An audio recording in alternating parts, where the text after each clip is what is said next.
Halo Sobat Liners, kembali lagi bersama kami di podcast Class Talk, di mana podcast ini membahas tentang mengenai edukasi tentang seputar pendidikan bagi calon guru muda masa depan Indonesia. Nah, pada kesempatan kali ini, perkenalkan saya Sudha Sandra dan rekan saya. Pada kesempatan kali ini, kami akan membahas mengenai penilaian kualitas tes sekolah dasar, khususnya mengenai uji reliabilitas tes.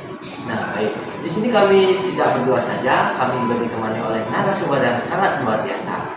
Beliau adalah salah satu dosen kami di mata kuliah asesmen dan evaluasi pembelajaran ISTI, serta beliau adalah wakil dekan 3 UPIP Undiksa. Kepada Bapak Dr. Iputu Aditya Acara SPDMPD, Om Swastiastu, Pak. Swastiastu, selamat malam. Terima kasih Pak. Bersih, baik. Iya, Bapak. Pada kesempatan podcast kali ini kita akan berbincang-bincang Bapak terkait dengan reliabilitas suatu instrumen atau tes. Nah, sebelumnya kami bertanya Bapak terkait dengan apa itu reliabilitas dan seberapa penting reliabilitas dalam suatu penilaian sekolah dasar.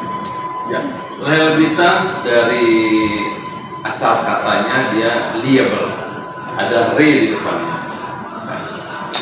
Reliabilitas itu secara sederhana adalah uji keterandalan tes, uji keterandalan instrumen. Andal itu seperti apa? Dia memiliki konsistensi. Jadi ketika kita melakukan uji coba instrumen yang dalam hal ini uji reliabilitasnya, ketika kita uji di sini, lalu kita gunakan di tempat subjek penilaian kita, itu masih sama, masih andal ya, masih konsisten ya, masih bagus dia hasil tesnya. Maka dari itu penting sekali uji reliabilitas ini, karena kalau tidak kita lakukan uji reliabilitas sebelum ini digunakan pada subjek penilaian kita, pas kita pakai di siswa kita, ternyata tidak reliable dia, tidak menggambarkan dia, lalu tidak mengukur dia. Ini akan kacau. Soalnya masalahnya adalah ketika kita selesai melakukan tes, tiba-tiba anak libur kan nggak boleh diberikan tes lagi.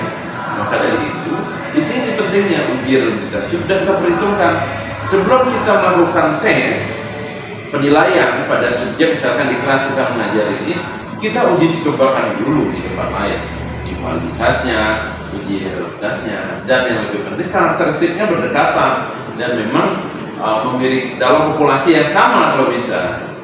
Kelas 2 misalkan kita akan menilai kelas 2 juga yang kita gunakan sebagai uji kualitas dan reliabilitasnya.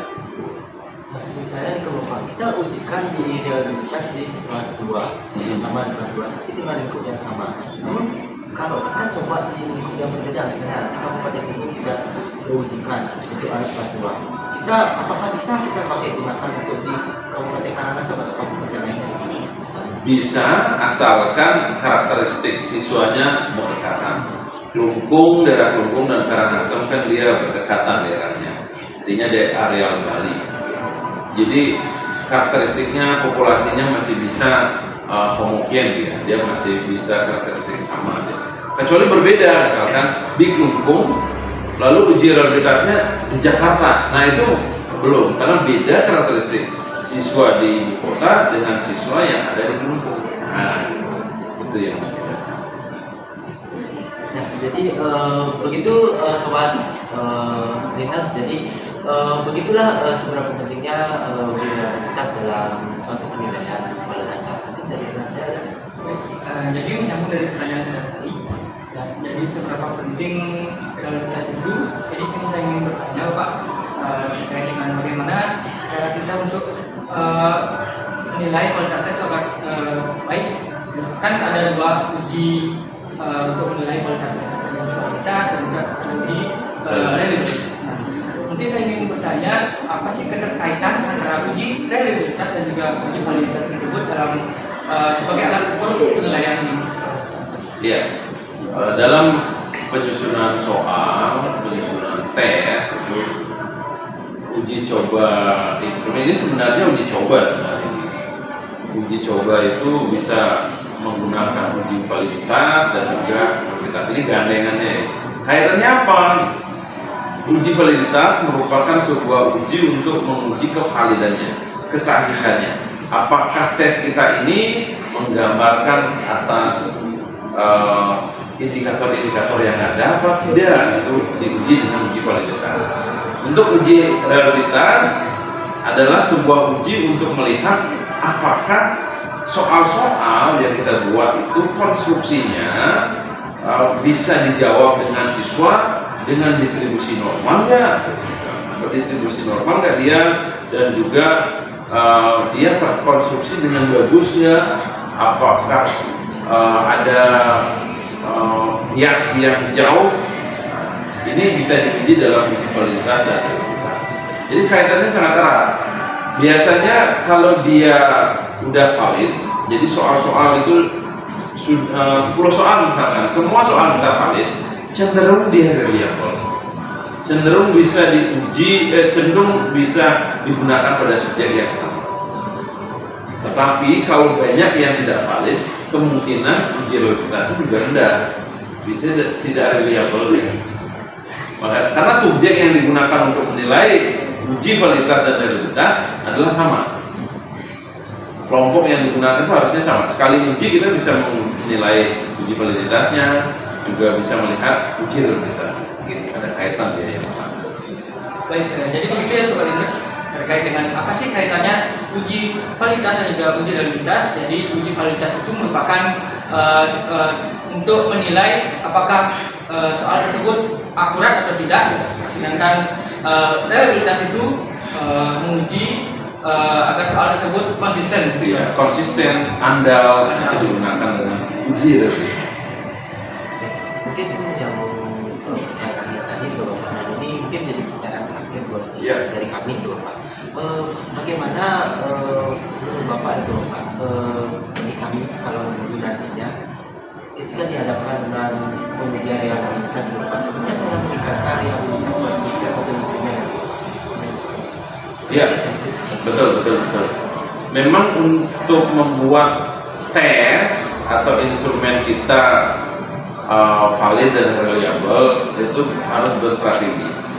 Ada satu aspek misalkan, atau kalau kita di kurikulum Merdeka kita sebut dengan capaian pembelajaran. Satu capaian pembelajaran ini jangan dinilai dengan satu indikator saja. Harusnya bisa dinilai dengan 2 atau 3 indikator.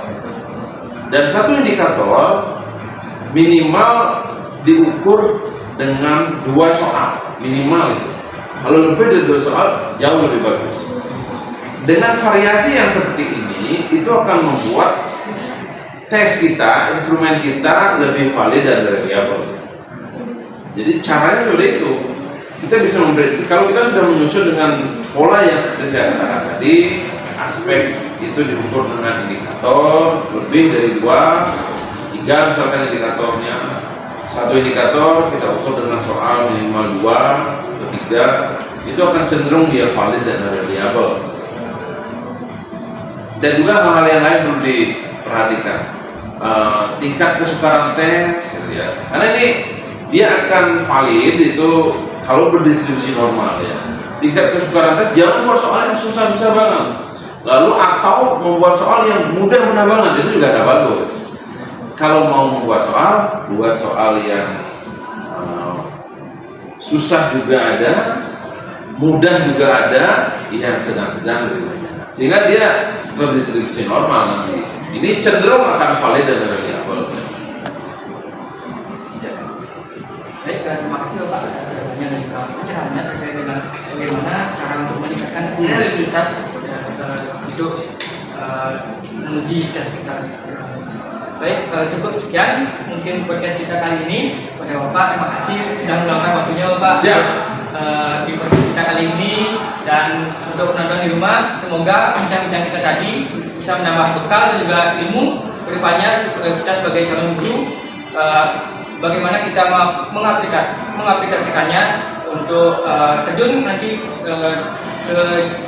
untuk mengajar di sekolah dasar. Baik, sekian podcast kita kali ini. Sampai jumpa di episode berikutnya. Sobat Learners, make the future. Bye bye.